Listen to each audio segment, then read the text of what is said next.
how did you find out about the accident? Can you remember that day?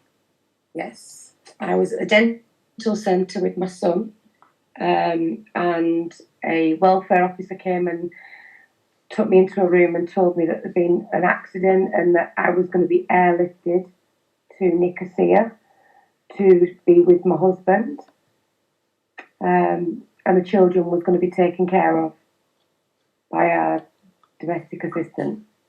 Yeah. So they told you straightly he was dead, or he died later on? Yeah, he wasn't dead when I got there. He died while I was there. His injuries were very severe, Okay. but I got a chance to be with him before he passed away. You had the chance to speak with him, or no? No, he was unconscious, a lot of machinery on him, but I had the chance to lay with him while he was in the bed. Passed away, okay. He passed away at 2:20 in the afternoon, and the accident was roughly 8:10 in the morning. Okay. I just thought that the MOD would have looked after me and the children. In the beginning, they did. Not so much now. When did you start searching the case, investigating what happened? Something was wrong. Before I even repatriated my husband, I knew that something was not right. But all I kept getting was, no, the MOD are looking after it, leave it to them. So I did as I was told for a little while, but I knew something wasn't right from probably the second, third day after his death. This was a hunch, or you had some evidence? No, I had some evidence. I was asked to go sign for his bike at the SBA, and the bike was parked next to the car that was involved in the accident, and I didn't know that it'd gone through the passenger screen window and that his kneecap was jammed in the passenger side door of the car. And then that's when I started asking questions, like how would that happen if he was on the correct side of the road? You know, he would have gone through the driver's side, but he didn't. And that's when I knew something wasn't right. It's been investigated. At the time, I didn't realise it was through the Americans. And they just said I needed to concentrate on the funeral and looking after the kids. So I was in the UK, and that's what I did until obviously everything was done with. And I kept saying to them, something isn't right. Tell me what's going on. And I just kept it's getting investigated. Mm-hmm. It's been investigated. At this point, I didn't realise that the US, they'd allowed them to go with the jurisdiction, which should never have happened, because it happened on sovereign-based soil. And the English just passed it straight over with no cares in the world. They just gave the jurisdiction straight to the Americans, which should have never happened. Have you asked a lawyer about this matter, this technical matter? Yeah, absolutely. And the answer is it should never have happened. They cannot get as to why this was handed over. Why did you not investigate it yourself when my husband was British and it happened on sovereign-based land? This is why my lawyer's gone, something's not quite right here. This should never have happened. The Americans should never have taken jurisdiction. Why was the Americans over here? Mm-hmm. You know, why were they here? And my answer was, I don't know. That was my answer. I don't know why they was there. And after that, the Americans just basically took over and made sure that I was told, not in the greatest of ways either. I was taken into a room in the officers' mess. I had a visiting officer and a welfare officer, and a 3-star general came over from America with a legal team, and I had to battle it out with them. And our parting words was, you've not heard the last of me. I know for a fact you're covering this up. You know he was on the wrong side of the road. Why didn't you just admit it? Why don't you just take responsibility? That's my husband. That's the father of my child. Take responsibility for what he has done. And after that, just kept getting doors shut in my face. The first investigation that took place was straightly from US, or SBA did a small investigation before that. Apparently, they did a small investigation and then they was just told, no, don't even look into it. It belongs to the US. Okay. So They need to take jurisdiction. do you think they used as an excuse this act to give you an answer as to why they gave jurisdiction to US? Yes. My husband was British, and this happened on British soil. This should have been investigated by Britain, not the United States.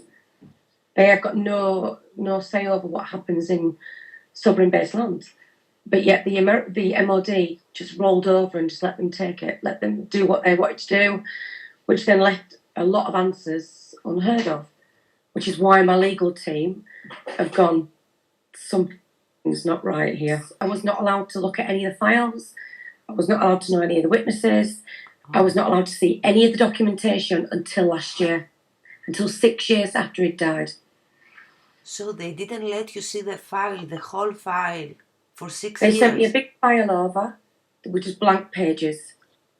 There was empty pages. I've still got the file with empty pages. And that's all I got. What was the excuse for that? They got jurisdiction. They're untouchable. Yes, but it was an investigation and you had the right to know all the details of that. Absolutely. But the MOD is still withholding files from me from the first inquest in the United Kingdom. They will not allow me to have them files. So what are you hiding? I've got files last year in a car park before the inquest. An hour before the inquest, I was handed an envelope, and that's the first time I'd ever seen them.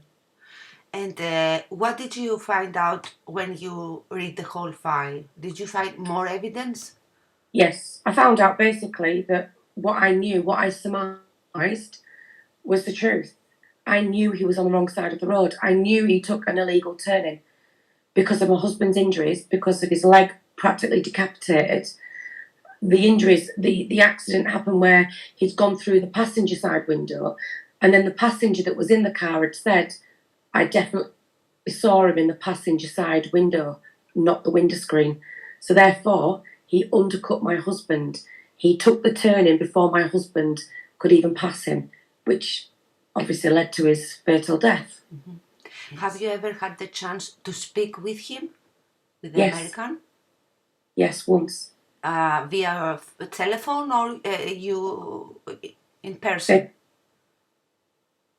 And face to face, he lied. He just lied. I never knew there was a passenger in the car until after I buried my husband. I never even knew there was a passenger. That passenger was also an officer? He was in the US Army, yes. Okay.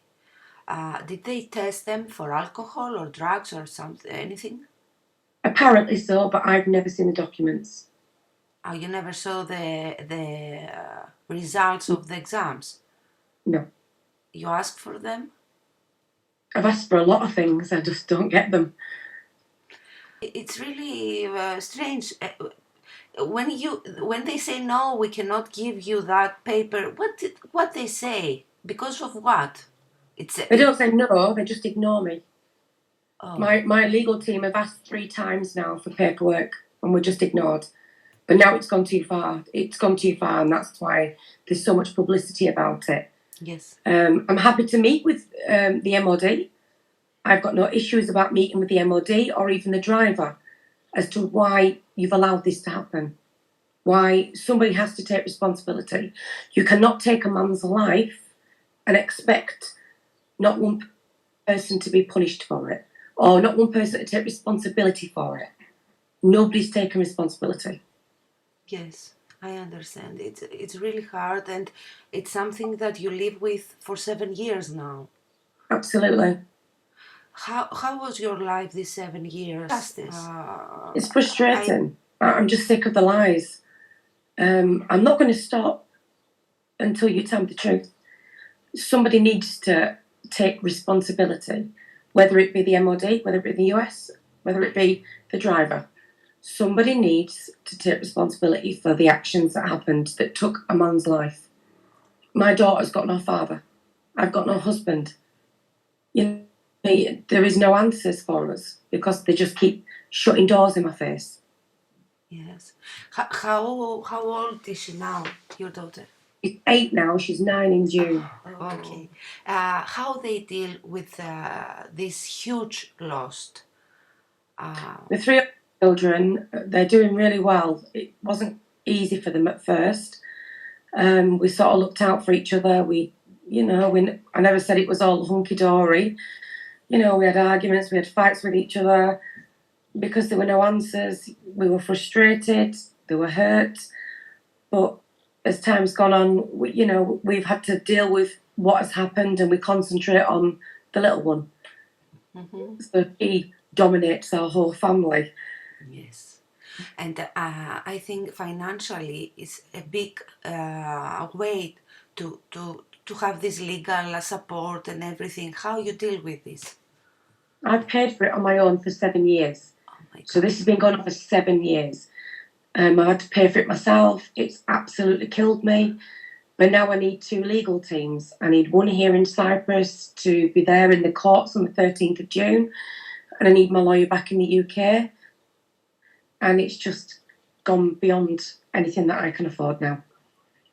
And that's why I've opened a GoFundMe page to try and get some help. So now you came in Cyprus last week? Yeah, Sunday. And you had a hearing on Tuesday? Yes. This hearing was in a Cypriot courtroom, right? Yes.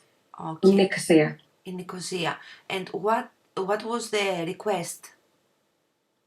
The judge, I had all my paperwork with me, but the judge refused to commence any further because there were some SBA documents missing.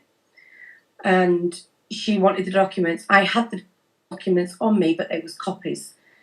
She wanted the original documents from the leading investigator at the time from the SBA.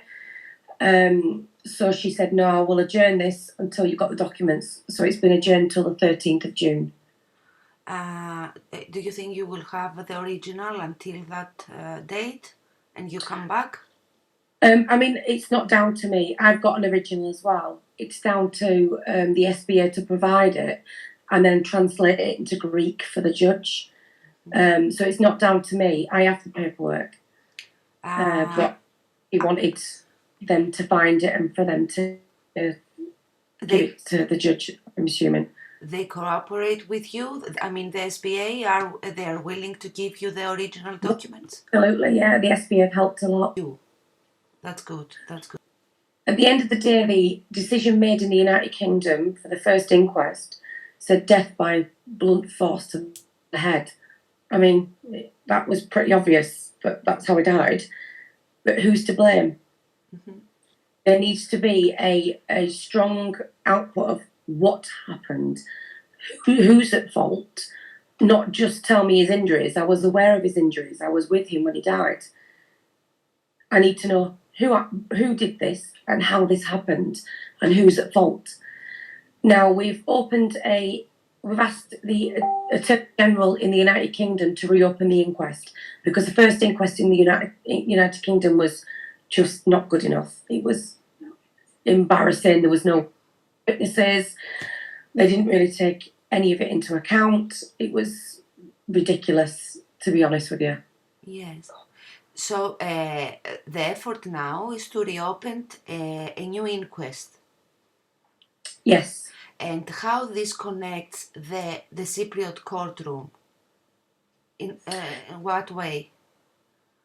Because there's 3 countries involved and 2 jurisdictions. So it's very helpful that they have opened an inquest over here. I'm very grateful for that. The Cypriot judges have been amazing. It was really, really helpful. I'm not sure how it's going to help, but they might have a different outlook with all the evidence and they might decide a different outcome to the inquest that United Kingdom does. And after that, we take it from there. Okay. But we're asking the judge in Cyprus to ask all the witnesses to attend so they keep their versions and let's get a clearer picture of what happened. without cover-ups, without anyone holding anything back. Let's talk. Let's get this out there. Let's put an end to this once and for all. It's hard. I cannot imagine this last 7 years for you. How was this 7 years? It must be hell. It's been awful. It's been difficult with all the lies that I've got to deal with and try and raise the kids on my own and financially sustain everything that's going on and trying to keep a decent legal team in place. And now I need 2 legal teams, and yeah, it's very draining.